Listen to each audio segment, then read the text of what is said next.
सीधे रुख करेंगे राजेश का, हमारे साथ कीप से जुड़े हुए हैं। राजेश, आपके पास आते हुए, हिंदुस्तान का पहले से, जैसा कि गौरव सावंत भी जानकारी दे रहे थे कि 10 बार वोटिंग हुई, लेकिन भारत ने अपने आप को पूरी तरह से अलग रखा। हालांकि जिस तरह की तस्वीरें यूक्रेन के अलग अलग हिस्सों से सामने आ रही हैं, चाहे वो बूचा हो, चाहे वो कोई भी इलाका हो, उसको लेकर भारत ने अपनी बात जरूर सामने रखी है, निष्पक्ष जांच के वो पक्ष में है। लेकिन यूएनएचआरसी से सस्पेंड किया जाना रूस को, इसको आप हमारे दर्शकों को कैसे समझाएंगे? इसके मतलब कैसे माने जाए और क्या रूस के ऊपर अब यहीं से दबाव बनेगा, या आपको लग रहा है कि रूस की स्थिति जो बीते 40 दिनों से लगातार जारी है वो अपने उसी राह को तय करता हुआ आगे बढ़ता रहेगा जब तक कि उसका मकसद पूरा नहीं हो जाता? राजेश, देखिए, मुझे लगता है इसका युद्ध के ऊपर कोई प्रभाव नहीं पड़ने वाला है। ये एक तरह का, रूस इसको एक तरह का प्रोवोकेशन मानेगा, एक तरह का ये स्टेप मानेगा कि उसको अलग थलग करने की कोशिश है अमेरिका और पश्चिम देशों के द्वारा।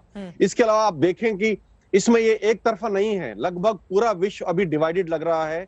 पूरा विश्व ऐसा लगता है दो खेमों में बंट चुका है। ये अपने आप में एक बहुत खतरनाक संकेत है। यूएनएचआरसी से निकालना एक बहुत छोटा स्टेप है, इसका कोई मायना नहीं रखता, लेकिन इसका जो बड़ा संकेत वो ये है कि युद्ध, पूरी दुनिया इस वक्त दो खेमों में बंट चुकी है, और ये अपने आप में एक अच्छा संकेत नहीं है। ये इस तरफ इशारा करता है कि कहीं ना कहीं फ्यूचर में अगर बात कुछ आगे बढ़ती है तो ये एक विश्व युद्ध का रूप लेगा आने वाले समय में, अगर ये युद्ध यहीं पे अब नहीं रुकता है तो। Over to you.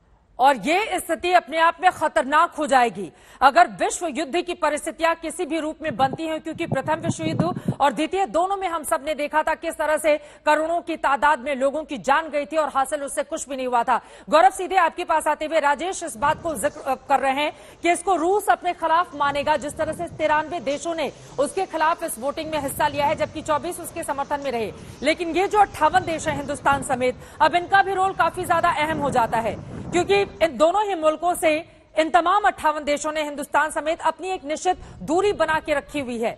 लेकिन युद्ध आगे की ओर बढ़ता हुआ चला जा रहा है। अब स्थिति क्या बनती हुई गौरव दिखाई दे रही है? आप ग्राउंड जीरो से लगातार महीने भर से रिपोर्टिंग करके वहां की तस्वीरें भेज रहे हैं। संकेत और संदेश आगे आने वाले वक्त के लिए क्या हो सकते हैं?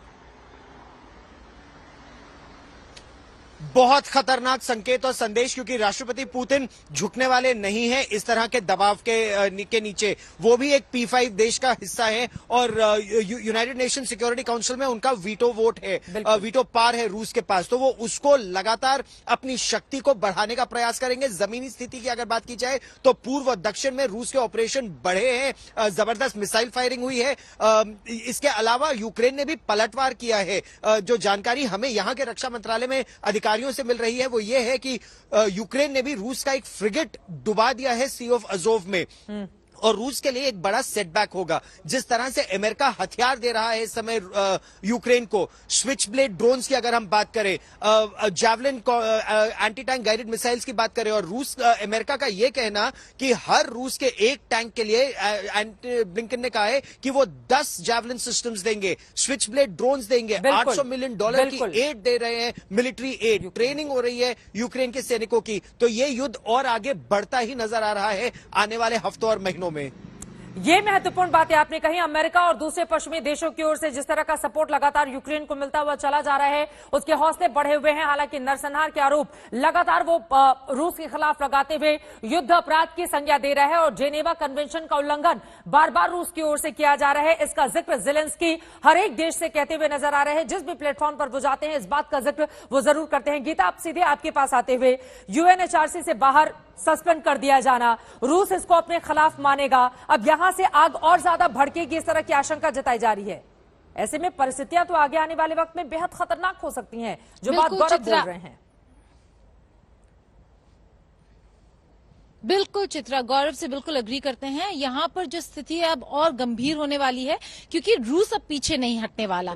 जिस तरीके से अमेरिका रूस को कॉर्नर करने की कोशिश कर रहा है, ये लड़ाई यूक्रेन और रूस के बीच नहीं रही चित्रा, ये लड़ाई अब अमेरिका और रूस के बीच है। हमेशा से अमेरिका और रूस के बीच था, और जो सफर कर रहे हैं, जो इस पूरे स्थिति के विक्टिम हो चुके हैं, वो यूक्रेन और डॉनबास के लोग हैं। रूस हमेशा से कहता आ रहा है कि डॉनबास में भी उतने ही सिविलियन कैजुअलिटीज हो रहे हैं, उतने ही यूक्रेनियन अटैक्स की वजह से सिविलियंस काफी विक्टिमाइज होते हैं।